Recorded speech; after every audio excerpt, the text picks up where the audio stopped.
Good morning students. तो देखिए, कल तो एमपीपीएससी असिस्टेंट प्रोफेसर इकोनॉमिक्स का एग्जाम संपन्न हो गया। तो आज हम लोग डिस्कस करेंगे इसके आंसर की के बारे में।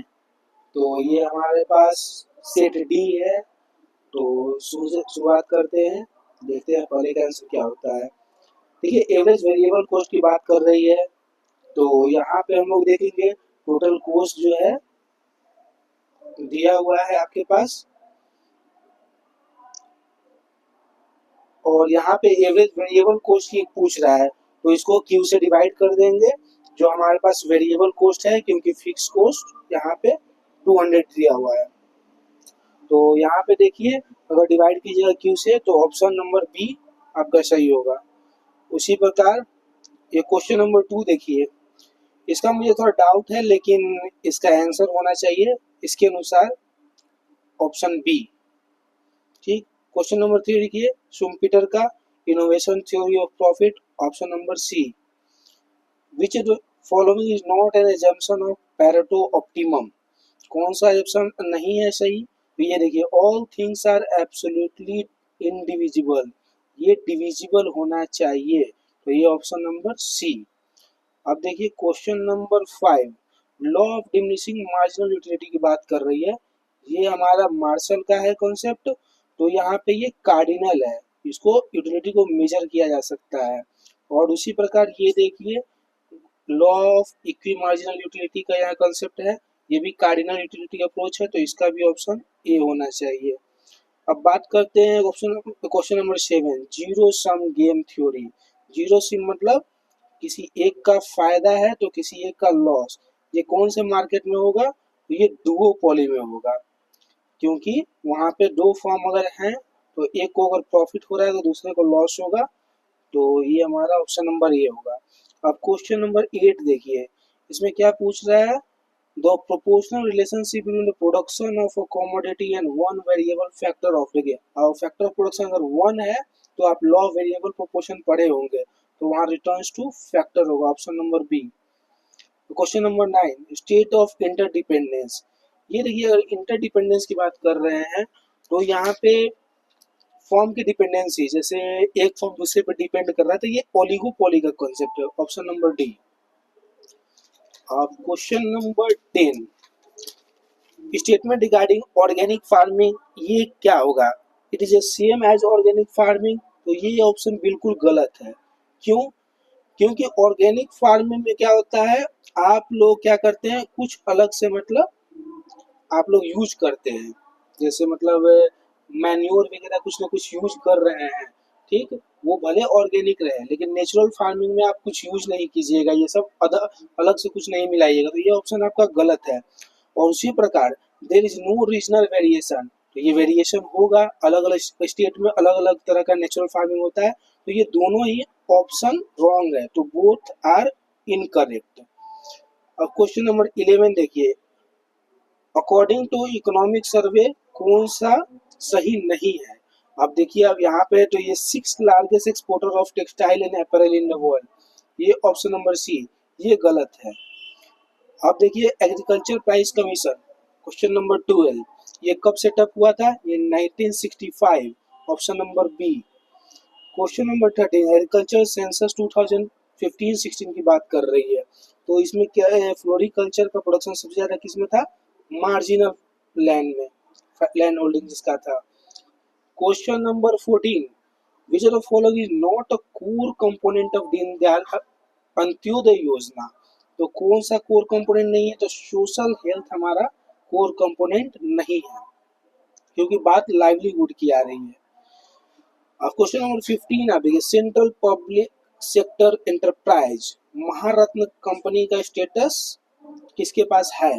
तो भेल, भेल जो है हमारे पास, उसको महारत्न का स्टेटस है। हमारे पास 14 महारत्न है, जो लेटेस्ट आपका IRCTC और एक दूसरा आपका IRFC, ये दोनों नए हैं। तो ये हमारा भेल पहले से है, Maharatna company. Question number 16, concept of unemployment कौन डेवलप किया है? ये हमारा कौन सा concept of employment NSSO develop किया है। तो करेंट वीकली स्टेटस ये हमारा एनएसएसओ के द्वारा डेवलप किया गया है। Question number 17, national logistic policy. ये देखिए पहला ऑप्शन है क्या, national logistic policy has been launched in 2024। ये हमारा ऑप्शन गलत है क्योंकि 2022 आपका ये होना चाहिए। तो इसके कारण वन सही, वन गलत है आपका, टू सही है और थर्ड भी सही है। तो हमारा two, both two and third correct होगा। आप देखिए question number 18, which of the following is not an assumption of Harvard's opportunity cost theory। तो इसका देखिए क्या होगा, क्वेश्चन नंबर 18, इसका ऑप्शन और आंसर होगा the supply of resources is variable. ये हमारा ऑप्शन सही होगा, option C. Question number 19, demand for foreign currency increase होगा, सप्लाई रिमेन्स कांस्टेंट, तब क्या होगा हमारा, ये क्या करेगा, इंक्रीज करेगा फॉरेन एक्सचेंज रेट, क्योंकि higher demand with the fix supply leads to appreciation या फिर मतलब increase in foreign currency price. Question number 20, hedging क्या है। हम जब रिस्क को कवर करते हैं तो covering of foreign exchange risk is known as hedging. Question number 21, the elasticity approach of POP. इसमें देखिए क्या होगा, related to fix price of devolution, ये सही है हमारा। Related to income effect of devolution, ये भी सही है। That supplies of export and import are perfectly elastic, ये ऑप्शन हमारा गलत है। तो both option 1 and 2 are correct. अब देखिए question number 22, an economic transaction is entered in the balance of payment is credit. देखिए ये सही है, ये ऑप्शन सही है, ये ऑप्शन भी सही है, लेकिन जो गिफ्ट टू फॉरेनर जो करते हैं ये हमारा कैपिटल अकाउंट में ना जा करके करेंट अकाउंट में जाता है। ठीक, तो ये ऑप्शन मेरा गलत है। तो 1 and 3 are correct, option C. Question number 23, current rate of exchange between India and इतना, ये देखिए अब इसमें देखिए ऑप्शन नंबर 1 सही है, ऑप्शन नंबर 4 भी सही है, तो मतलब 1 and 4 are correct, option B. Question number 24, अब एमपीसी का वैल्यू पूछ रहा है, इतना दिया हुआ है तो एमपीएस का वैल्यू क्या होगा, तो जानते हैं MPS plus MPC plus MPS equal to 1 होता है। तो उसी अनुसार देख लीजिए 0.40, ऑप्शन नंबर बी। अब क्वेश्चन नंबर 25 देखिए, इसमें क्या होगा, वैल्यू ऑफ लीजर को क्या करेंगे हम लोग, क्या क्या कर रहा है, सब्ट्रैक्ट, नॉट बी सब्ट्रैक्टेड, क्या सब्ट्रैक्ट नहीं करेंगे, वैल्यू ऑफ लीजर को हम लोग सब्ट्रैक्ट ना करके क्या करते हैं, ऐड करते हैं, to get the, to determine the economic welfare. Option number, question number 26, if the consumption function is given by इतना, what is the corresponding saving function। अब आप इसको जब सॉल्व कीजिएगा तो आपको आप पाइएगा क्या, सेविंग मतलब क्या होगा, सेविंग इक्वल टू -40 और 0.25 वाई, ये आपका ऑप्शन होगा। अब क्वेश्चन नंबर आप देखिए 27, किन्सियन एम्प्लॉयमेंट थ्योरी की बात कर रही है। Rate of interest determine by saving and investment, ये सही है। State of equilibrium is possible even in the case of under employment की बात करते हैं, ये भी सही है। Keynes emphasize on the fiscal policy overcame recession and employment unemployment, ये भी सही है। तो तीनों के तीनों हमारा सही है, तो option D is correct. Now coming to the question number 28, life cycle hypothesis. इसमें देखिए क्या है, ऑप्शन 1 तो सही है, person consumption is also function of expected income over life time. Person consumption also depends on current accumulated states over the, ये दोनों ऑप्शन सही है। और consumption is a period depend only on the current income of the period, ये गलत है हमारा। तो option 1 and 2 are correct. Now coming to question number 29, which of the following is not an objective of monetary policy, कौन सा नहीं है। तो हमारा देखिए option number C, economic and social upliftment, ये हमारा फिस्कल पॉलिसी में आएगा। क्वेश्चन नंबर 30, रेचेट इफेक्ट की बात कर रही है, ये डूजनबेरी का जो permanent income relative income hypothesis है, उससे ये लिया हुआ है। तो रेचेट इफेक्ट में क्या होता है, when people's income decrease their consumption does not decrease much, क्योंकि वो उसी लेवल पे रहना चाह रहा है। तो राचेट इफेक्ट में ऑप्शन नंबर ए हो गया क्वेश्चन नंबर 30 का। क्वेश्चन नंबर 31 इकोनॉमिक डेवलपमेंट, ये किसने कहा है? ये मेयर एंड बाल्डविन ने कहा है। तो इसका होगा क्या? Option number B. Question number 32 Lucas model, Lucas किसकी बात करता है? इन्वेस्टमेंट इन ह्यूमन कैपिटल की बात करता है। उसके बाद question number 33 which the following economist does not agree with the statement human resources are helpful in economic development. ये Prebisch Singer, sorry Prebisch not, this is a Singer, Singer option है, option number C आपका सही होगा। Option 34 according to Paul Romer, Romer के अनुसार why are developing nation unable to achieve the same economic growth as industrialized nation. ये क्यों नहीं हो पाता है? क्योंकि lack of access to the ideas use in the industrial nation to generate economic value. ये हमारा ऑप्शन सही है, क्योंकि रोमर जो है stress knowledge gaps. Question number 35 doctrine of balance growth, इसका क्या आंसर होगा? There should be simultaneous and harmonious development of different sectors of the economy so that all sector goes in unison. Option number D. Question number 36. What is the primary reason that the underdeveloped country remain in poverty? ये देखिए vicious circle of poverty और low per capita income, ये सही होगा, क्योंकि ये इसका concept लेवेंस्टीन और नक्स से दोनों का है। Option number 37. According to the endogenous growth theory, what is the key determinant of long-term economic growth? Long-term economic growth की बात कर रहा है, endogenous growth theory की बात कर रहा है, मतलब रोमर और लुकास की बात कर रहा है, जो कि इम्फेसिस किस पे करते हैं? इनोवेशन और नॉलेज पे। तो हमारा option number B, new knowledge is the ultimate determinant of long run economic growth, long growth, ये सही हो गया आपका option number B. Now coming to option question 38. The correspondence between the primal and dual solution are described as below. अब देखिए इसमें तीन option दिया है आपका, पहला ऑप्शन तो गलत है, पहला ऑप्शन गलत हो जाएगा, ठीक, दूसरा सही है, तीसरा भी सही है, इसका मतलब 2 and 3 आर करेक्ट।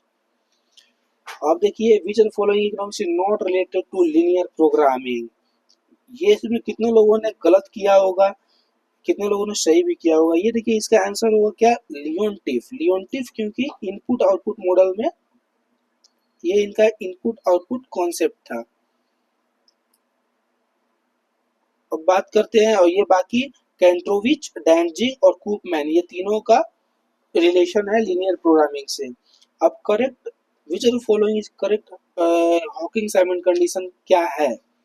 अब इसका देखिए, इसका 1 माइनस ए, ना sorry I minus A is greater than 0, ये ऑप्शन ए सही होगा, because it insures non negative output.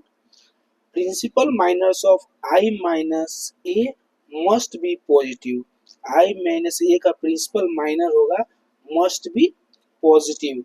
तो ऑप्शन नंबर ए होगा इसका सही आंसर। अब ये देखिए मध्य प्रदेश इकोनॉमी से क्वेश्चन पूछा है, in Madhya Pradesh the process of gender budgeting started in which financial year. अब जो जेंडर बजट के बारे में पढ़े होंगे वो आराम से ऑप्शन नंबर डी लगा देंगे, क्योंकि मध्य प्रदेश जो है first state in the country, first state in the country to adopt gender budget. Now coming to question number 42, the economy of Madhya Pradesh is mainly based on agriculture sector because it contributes approximately 44% in the GVA of MP. Now, Human Development Index is prepared by which institution?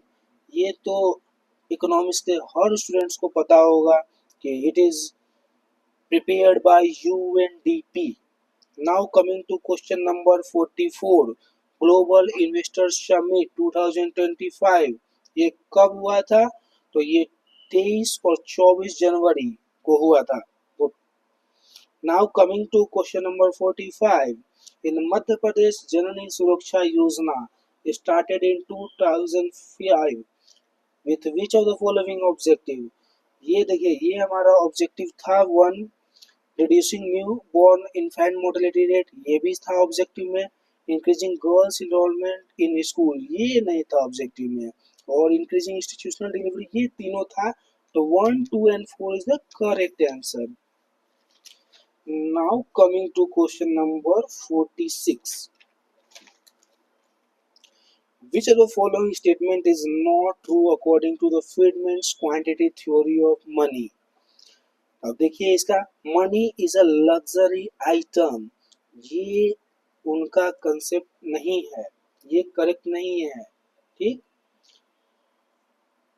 और ये इसका ये भी एक है मेरे ख्याल से, ये भी हो सकता है option, the long term economic demand function for money has a low interest elasticity, ये हाई की जगह लो होना चाहिए। तो इसका देखिए अब आयोग कौन सा आंसर मानता है।